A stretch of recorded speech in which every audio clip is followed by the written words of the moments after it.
Hello. For today's PowerPoint slideshow, we're going to be moving past the Gilded Age and jumping into the Progressive Era, which lasted from approximately 1900 until 1920.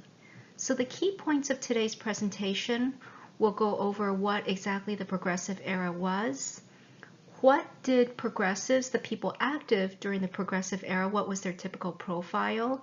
We'll also go over what types of activities do progressives engage in and look at both the good, the bad, and some of the darker consequences from this era. Okay, so first of all, what exactly was the Progressive Era?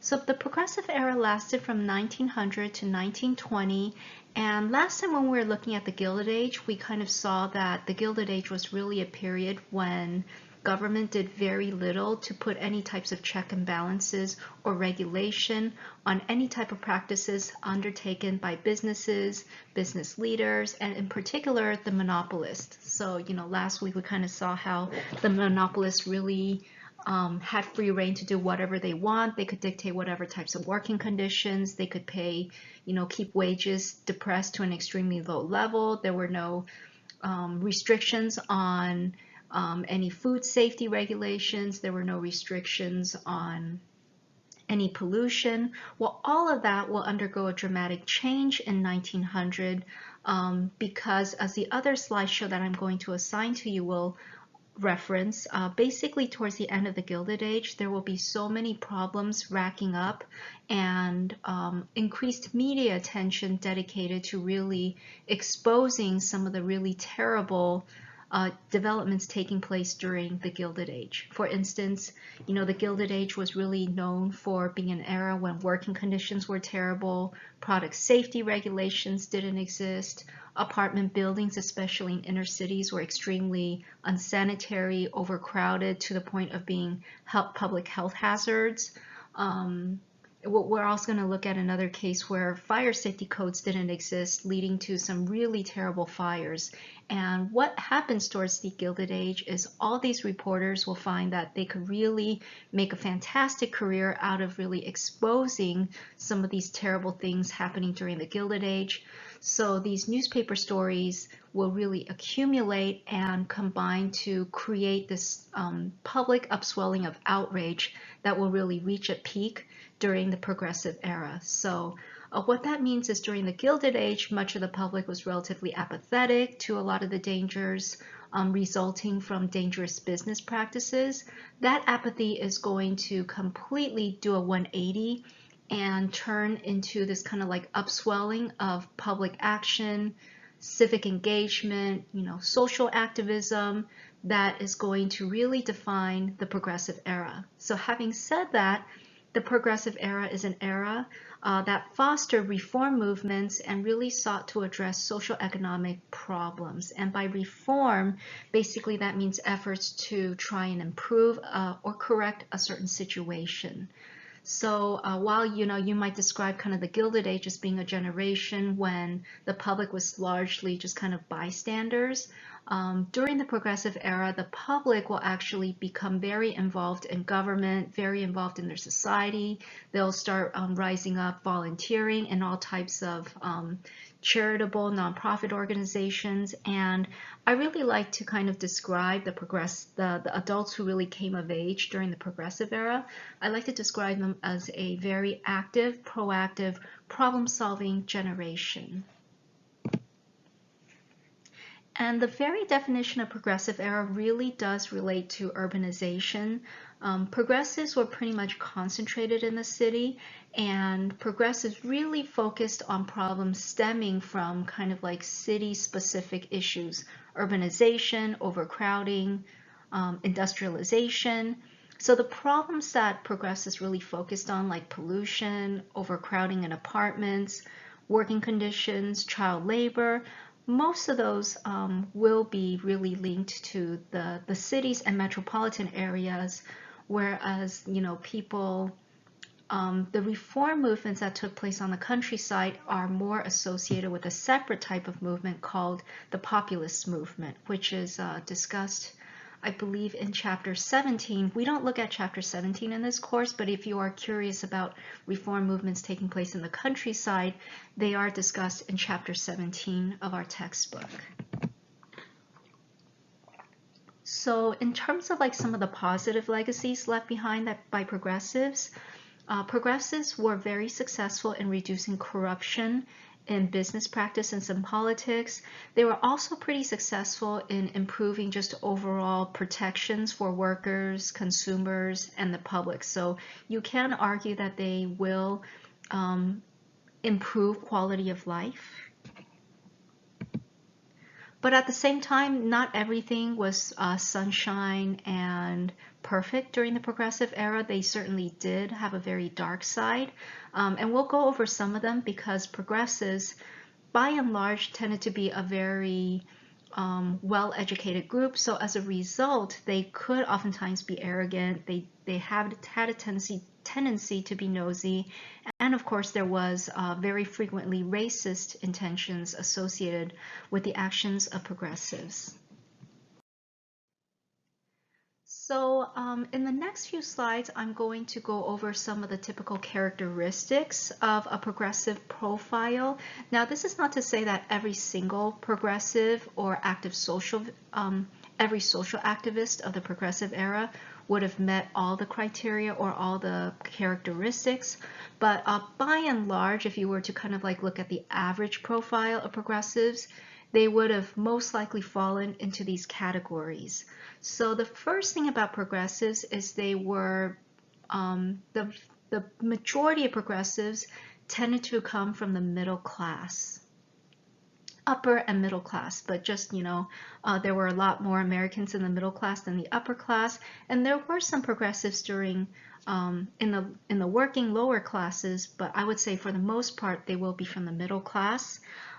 During the progressive era, middle class workers tended to be rather well educated, usually with a high school, oftentimes with college, sometimes even with advanced college degrees.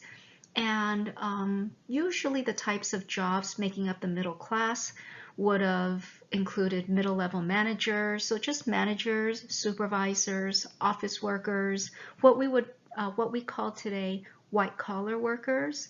And you do notice, like amongst these different types of occupations, like accountants, lawyers, what else? Financiers, architects, a lot of these types of occupations were made possible when corporations and multi-level management businesses started to flourish during the Gilded Age. So the Gilded Age was really what creates this large class of white-collar professional workers. And then in the progressive era, these workers are the ones who really start to take the reins of government, business, society, and culture in United States society. So in addition to being middle class, progressives were overwhelmingly white. Oftentimes, they will be referred to as WASPs, which stands for White Anglo-Saxon Protestant. A large percentage, some statistics actually say about 71% of the progressives were active churchgoers. And that was because a lot of pastors really began to equate spiritual salvation with one's involvement in community. So, whereas before maybe the focus would have been like to go to heaven, you need to be a good person, you need to have decent morals. Starting from the progressive era, a lot of pastors really began to preach this message that in order to go to heaven, you couldn't just mind your own business and live in your own cocoon of comfort.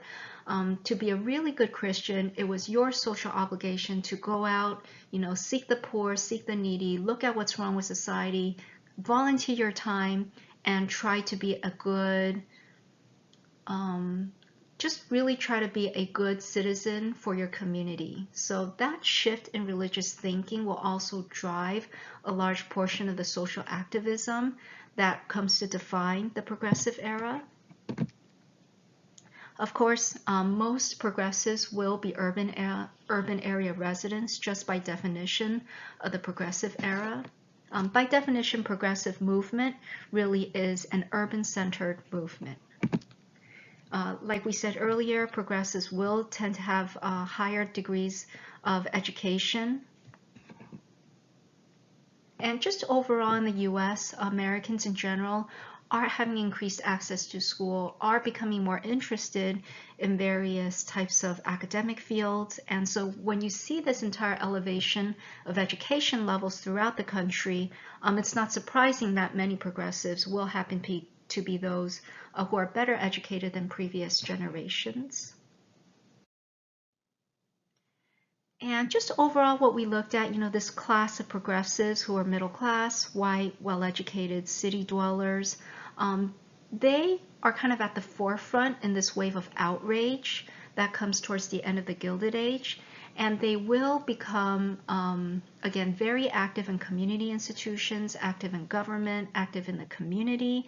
And one more group who become extremely active during the progressive era that we're going to look at, they are women.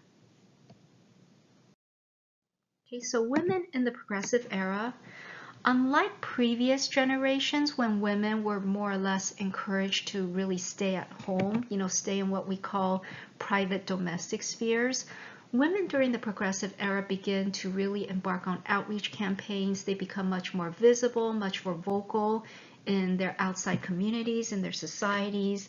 They start taking leadership in social movements. They start to take on more proactiveness in calling for a public voice. It's not a coincidence that the women's suffrage movement actually takes place smack dab in the middle of the progressive era, because this is really an era when women begin to exert their voice in the public sphere.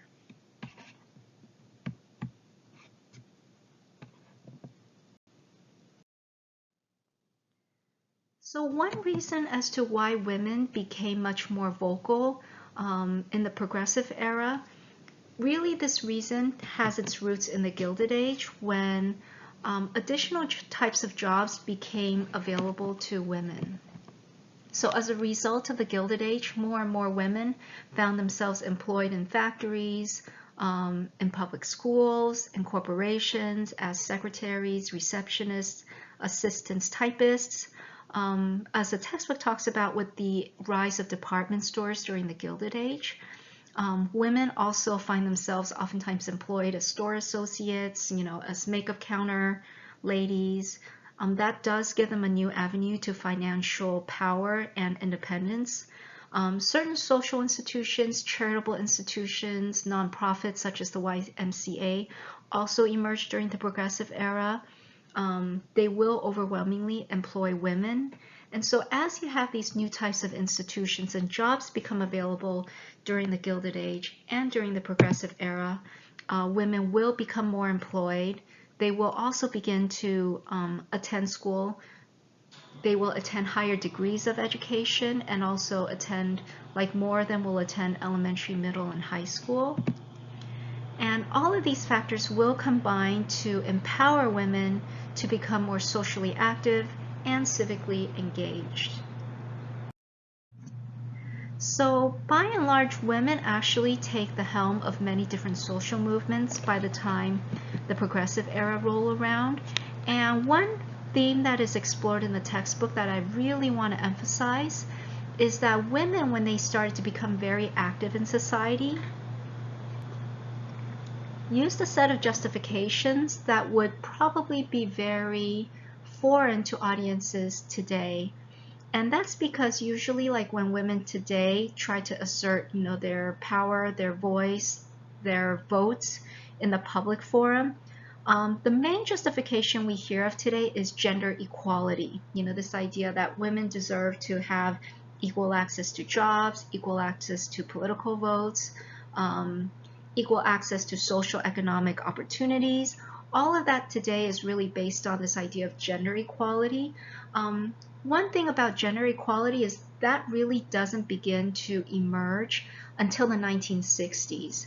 So prior to the 1960s, when women began to become more active in the social, community, and public sphere, they used a very different set of reasons to justify why they should be allowed to be given a voice in society.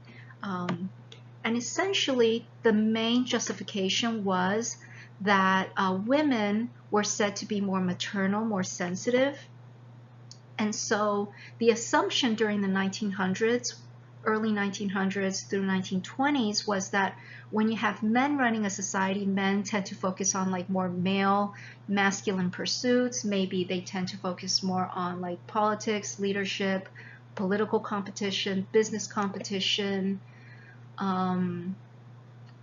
what else? Like sports and fitness. And the idea was that women used to argue during the progressive era was that, you know, women are more motherly, they're more sensitive, and society, like a lot of the social problems that resulted, you know, from like poor working conditions or poor living conditions in apartments and residences, that those problems were a result of women not being allowed to exert their maternal, sensitive nature, sensitive areas of focus into society. And, you know, the argument was that, in fact, for society to really reach its highest level, that really you needed kind of like this sensitive, maternal, feminine nature to counterbalance this excess of masculinity that had kind of flooded over into society and institutions. So at this point will become a little bit more clear when I go to the next slide. Sorry, let me go back. In implementing many laws that really touch almost every area of American life, because so many laws and institutions were successfully passed between 1900 and 1920, one byproduct of all these activities, all this proliferation of laws, was going to be this massive expansion of the size of government. And this massive expansion really touches every area, every level of government, ranging from the local level all the way up to the federal level.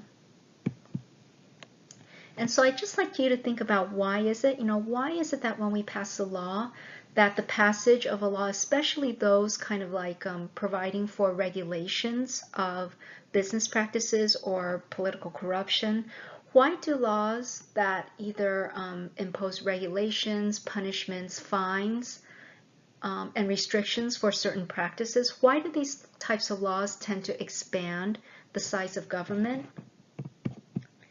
And the answer is anytime that you create new laws involving any type of enforcement, you will need to, and the next few pictures will point to this. First of all, you'll need to hire inspectors to enforce the law. And, you know, not only will you need to hire these inspectors to enforce the law periodically, you know, for instance, doing surprise checks, you also need a force to train these inspectors. So by nature, any time you pass a regulation law, you will need to set out to hire a large body of staff workers to implement this law. You'll also pretty much need to create a new government agency or department to house these government inspectors and workers and trainers. Of course, once you have a new agency, you'll need a new building, and to be able to fund all of these changes, you'll need lots of money. So that's just for one law. So you can imagine if during this 20-year period, hundreds of laws are being passed on all levels, just the sheer degree of government expansion taking place is very, very vast. Okay. So far we've looked at, you know, a lot of the changes that progressives had undertaken to improve people's lives. I do want to kind of spend the last part of the slideshow talking about the fact that progressives they did leave a positive legacy, but not all of their legacy was positive. And in fact, they did engage in some activities that today would be seen as very culturally insensitive, even downright racist, and in some cases, even quite disturbing. So I'd just like to explore a few of these. And we did look at the fact that progressives were successful in reforming institutions, businesses, and politics, but kind of like a flip side to the fact that they were so active in politics and societies, sometimes this proactiveness, sometimes this eagerness could lead to some pretty strange and in some cases kind of like well-intentioned but offensive results. And all of these I like to say were kind of like flip sides of the same coins, because I would generally describe the progressives as being very proactive, very intelligent, very hardworking, and very educated, but as a result, sometimes this zeal, this zest to improve society could go too far, to the point where progressives oftentimes became very arrogant and became kind of like, I like to say, they became insufferable, overbearing towards the very people whose lives they were trying to improve. So oftentimes progressives would go into, like, let's say, the house of a poor immigrant with this very overbearing, arrogant attitude that I know best and I'm going to tell you how you should live your life and be a good citizen. Okay, so we'll look at one example involving immigrants. One thing we should note is during the progressive era, anti-immigrant sentiment, which we looked at during the Gilded Age, this anti-immigrant sentiment of nativism was still very much popular and very much dominant throughout society. So I do have a picture of this political cartoon that you could look at that really well describes kind of like mainstream US attitude towards immigrants and towards immigration. So if you look, you kind of see like this figure of Uncle Sam, but you really want to pay attention to the figure on the right, which is supposed to be a Jewish immigrant. And if you look at him, he's trying to bring this baggage of terrible things into the gates of America. You can kind of, look at the details of this political cartoon to see what exactly this Jewish immigrant is said to represent. But this type of attitude that is reflected in the political cartoon, I would say, was an attitude shared by many progressives. They basically saw immigration and kind of like Eastern European, Southern European, Latino, Asian culture, Asian immigration, all as threats and contaminants to quote unquote, pure American society. And whenever it came to immigration, progressives generally felt that one, immigration should be reduced, but two, if we did live in a US society of immigration, that the best thing to help immigrants adjust to life in the US was to go to these immigrants and help them erase their old cultures. So basically discourage them from speaking their language, discourage them from speaking their food, eating their foods, cooking, with strange smells, discourage them from engaging in any of their social customs. This type of attitude was really known as assimilation, which is this notion that immigrants should absorb into greater US society and culture by negating and erasing their old culture. Okay. So basically, the types of programs that progressives most often embarked upon when working with immigrants were called Americanization programs. And basically these were various types of education, re-education programs that were designed to help out immigrants by helping them thrive and succeed in American society. So definitely the intention behind it was good, but the way it was carried out would probably not pass muster today. So basically the way that progressives most often sought to transform immigrants into successful, quote unquote, model American citizens was to have them undergo these education programs where immigrants would be encouraged to erase their old culture. So if you look at this picture on the lower left, for instance, a lot of these immigrants were put into English-only programs, and in one famous case, one of the famous examples of the progressive era was undertaken by Henry Ford, the automaker. And Henry Ford employed huge numbers of Eastern and Southern Europeans in his Ford auto plants in the Detroit, Michigan area. And as part of his service for his employees, he would have them undergo about 6 months of training in what he called these Americanization education schools. And in these Americanization schools, immigrants would essentially They would go through English classes, but they would also learn about American customs. And by the end of the 6 months, these immigrants would go through the ceremony, the ceremonial graduation program, where they entered into these, they would wear their ethnic and traditional garb and walk into these big massive pots, and the teachers would kind of like stand over the pots with these huge sticks and pretend that they were stirring the pot. And as the teacher stirred the pot, these students would then exit out the other side of the pot, but instead of wearing their traditional ethnic garb, they would be wearing like these suits, Western attire that would be considered acceptable in American society. And Henry Ford, who kind of managed and oversaw these types of programs, really thought he was doing his employees a big favor. Sometimes progressives in the middle picture also ran these boarding schools. They were called Americanization Indian boarding schools. And they did think that they were trying to help Indians assimilate and merge successfully into American society, but the way they did it was actually quite disturbing. So here in the middle, you see this picture of Native American kids who who previously would have worn loose clothing, would have had long flowy hair in the style of traditional Indian customs. Well, they would be, oftentimes these kids would be kidnapped from Native American reservations, then shipped across the country on the opposite side of the coast. So usually they would have been shipped from the southwest all the way to the east coast, where there would be no chance of escaping and running back to their families. And they would be put in these Americanization schools where they would be forced to, take off and cast off their old Native American clothing and instead wear these tight-fitting American mainstream clothing. Also, you see the men and the boys would have their hair cut in a much shorter hairstyle, and then the women would also have their hairstyle styled in a traditional American bun.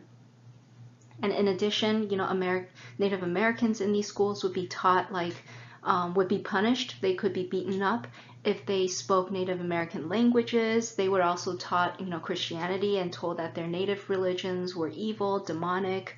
And basically these Americanization schools ended up erasing Native American cultures in this in this young generation of Native American kids. And in the end, today when we look back at these American schools, we will say that they were a huge factor in really devastating Native American culture during this time period, and also creating these huge generational gaps between the parents and the children who attended these boarding schools. And that is if the children actually survived the boarding schools and didn't die from either diseases they caught or from corporal punishment. And in the right, you have a picture actually of a Mexican-American woman. I put this picture in because a lot of Mexican-American women, particularly those with children, were targeted by progressives for Americanization campaign, where progressives would visit the families of Mexican-American children and really reach out to the mom to try and convince her not to cook Mexican food. They would say, for instance, rice and beans were bad for the kids, and instead they ought to eat white bread, lettuce, and ham, and that was quote unquote much healthier for the child. And then also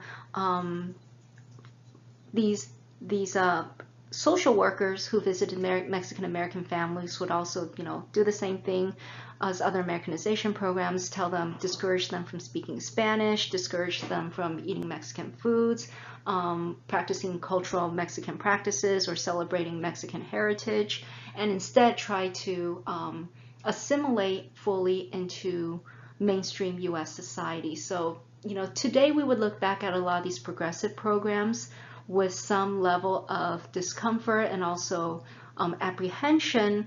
But back then, this was Americanization, once again, I would say was really the result of some really overly eager progressives who wanted to do good, but unfortunately went about it in a very callous and we would consider offensive manner. Okay. And another very famous philosophy that progressives oftentimes embarked on and supported was this notion of eugenics. So this was discussed in a previous PowerPoint slide, I believe, and also discussed in last week's readings. But progressives, many of them were extremely enthusiastic supporters of eugenics, which is also another word for biological engineering, where they felt like in order to improve society, one way to do so was to really only encourage those who are quote-unquote fit and desirable and quote-unquote model to breed, while at the same time discouraging the quote-unquote undesirables or the unfit to not breed. And that's just kind of the short way of saying this. And once again, in the next slide, I have an example of a sterilization law passed in 1907. So here is a excerpt from an Indiana state law basically permitting prison doctors to sterilize prisoners against prisoners' consent. Here's also some of the text, but typed out more clearly. And basically in the text of the law, doctors were given the power to sterilize prisoners for the greater good of society. And, you know, in addition to prisoners, those who were maybe in mental institutions, as well as in some cases minorities, especially those who were poor, all of them could be targeted for sterilization without consent. And I would say, you know, go ahead and read about prohibition in the textbook. And in the other slide that I'm going to put that accompanies this narration, I will have more slides giving more information as to what exactly prohibition did and some of its more negative effects. But basically, this brings our slide to a conclusion. And if you have any questions, always feel free to let me know. I'm more than happy to clarify issues, but hopefully this will give you kind of a framework for understanding, you know, once again, what the progressive era was, who progressives were, what were some of the accomplishments that they were able to push through, and then also what were some of the more negative consequences of their oftentimes over-enthusiastic actions. So thank you so much, and I will see you in the quizzes and forums.